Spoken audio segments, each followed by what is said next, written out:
दुर्गा दाई वो। चौकपुर आगे जवाब आगे, चौकपुर आगे जवाब आगे, रिग बिग दिया खबर गे वो। आगे नवरात्रि विराज गे घर माँ दुर्गा दाई वो। आगे नवरात्रि विराज गे भुवन माँ दुर्गा दाई वो।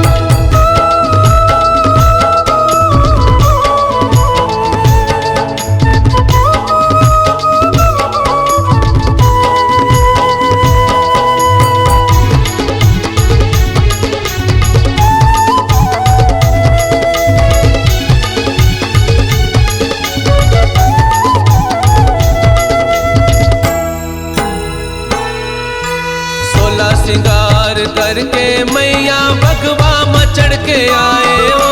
भगवा मचढ़ के आए हो दाई, भगवा मचढ़ के आए हो। 9 दिन माना रूप दिखा के भगतन मन ला तारे हो। भगतन मन ला तारे हो दाई, दुखियन मन ला तारे हो। मदर झांझ बाजे झमाझम,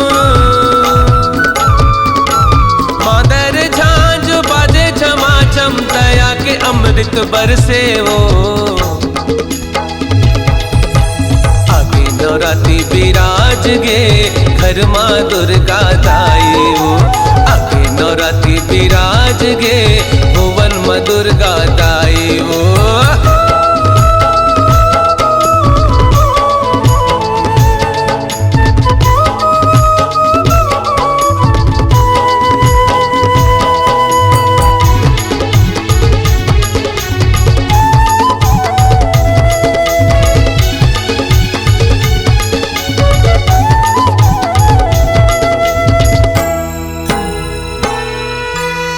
दर्शन ला पाके दाई जीवन सफल हो जाते हो। जीवन सफल हो जाते हो दाई, जिंदगी सफल हो जाते।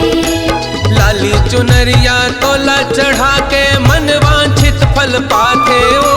मन वांछित फल पाते हो दाई, मन वांछित फल पाते।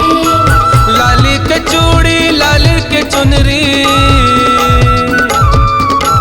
लाली के चूड़ी लाली के चुनरी, लाली मदार तोला चढ़ते हो।